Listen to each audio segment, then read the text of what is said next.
महाराष्ट्र नवनिर्माण सेना के अध्यक्ष राज ठाकरे द्वारा गंगा जल को गंदा जल बताए जाने को लेकर विरोध कम होने का नाम नहीं ले रहा है।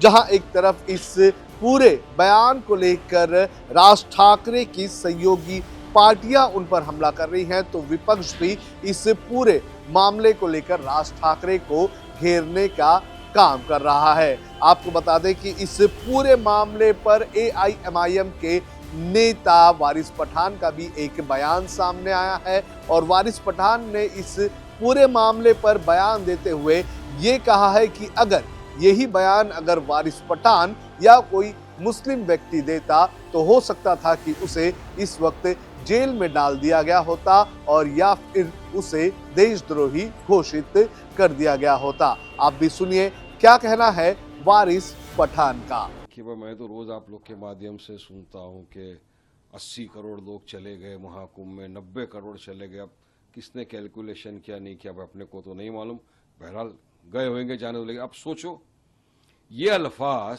जो इन्होंने कहा, ये अगर वारिस पठान बोलता तो अब तक तो आसमान टूट पड़ता, मुझे एंटी नेशनल घोषित कर दिया गया होता, मुझे एंटी हिंदू घोषित कर दिया गया होता, मुझे सलाखों के पीछे डाल दिया गया होता। अब क्या स्टेप लेंगे? उन्होंने तो साफ बोला कि अंधविश्वास छोड़ दो। उन्होंने साफ कहा कि मेरे पास जब वहां का पानी ले तो मैंने बोला नहीं, हाथ भी नहीं लगाऊंगा। वहां पे लोग बीमार हो रहे हैं कुंभ के अंदर जाकर डुबकी लगाने से। इस तरह के इतने अपशब्द उन्होंने अल्फाज यूज किए कि मैं आपके इस पे बोलूंगा तो भी अच्छा नहीं लगेगा। अब इनके खिलाफ क्या एक्शन ले रही है बीजेपी सरकार? चलो बताओ, कुछ नहीं करेंगे ना, क्योंकि नाम में क्या रखा है, नाम है वहां। अगर यही वारिस पठान बोला होता तो मैं आपको बताया क्या हो रहा होता मेरे साथ। तो ये दो मोरिया जो रूप है, जो हिपोक्रेसी है ना ये बीजेपी का, ये पूरे देश के सामने आ जाता है। इसी तरह आज ही की बात है, देखो किस तरह का अल्फाज है। अब बोलना चाहिए क्या उनको? देखते बीजेपी क्या एक्शन लेती है। तो मतलब इतिहास में पहली बार AIMIM MNS के साथ अग्री है? कभी भी नहीं। हमारे दो समंदर के दो किनारे कभी एक नहीं हो सकते। अग्री है जो अरे हम तो बोलते हैं इनको बयान देने की जरूरत ही क्या है? ये तो इन्हीं के लोग हैं ना, ये तो बीजेपी के साथ के लोग हैं। बीजेपी के साथ एक दूसरे की हम साथ हैं वाले थे। अब इन्होंने इस तरह का बयान दिया, बीजेपी ने क्या स्टेप लिया उनके खिलाफ? कुछ नहीं। मैं ये आपको बता रहा हूँ, कंपैरिजन कर रहा हूँ कि अगर ये अल्फाज मैंने इस्तेमाल किया होता कि पानी में ऐसा है, लोग बीमार पड़ रहे, तब तक जेल में होता है, एंटी नेशनल घोषित कर दिए गए होते। अब इनको इस अल्फाज देने पर कब एंटी नेशनल घोषित किया जाएगा, कब जेल में डाला जाएगा, क्या कार्रवाई की जाएगी, ये तो महाराष्ट्र के मुख्यमंत्री को आके बताना चाहिए ना।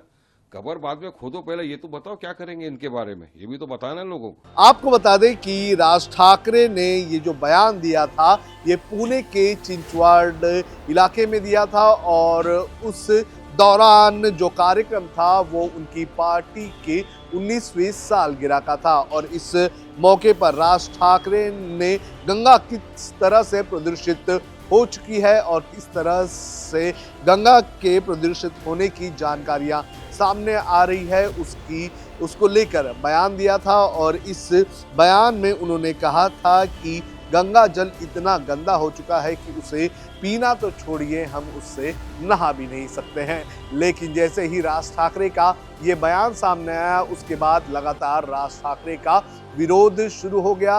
राज ठाकरे की सहयोगी क्या विरोधी पार्टियां भी राज ठाकरे के इस बयान को लेकर उनके ऊपर हमला करने का काम कर रही हैं। आपको बता दें कि भारतीय जनता पार्टी जो कि राज ठाकरे की काफ़ी करीबी पार्टी रही है, उस पार्टी ने भी राज ठाकरे के इस बयान का विरोध किया है और कहा है कि राज ठाकरे ने हिंदुओं की भावनाओं को आहत करने का काम किया है और गंगा मैया का अपमान किया है।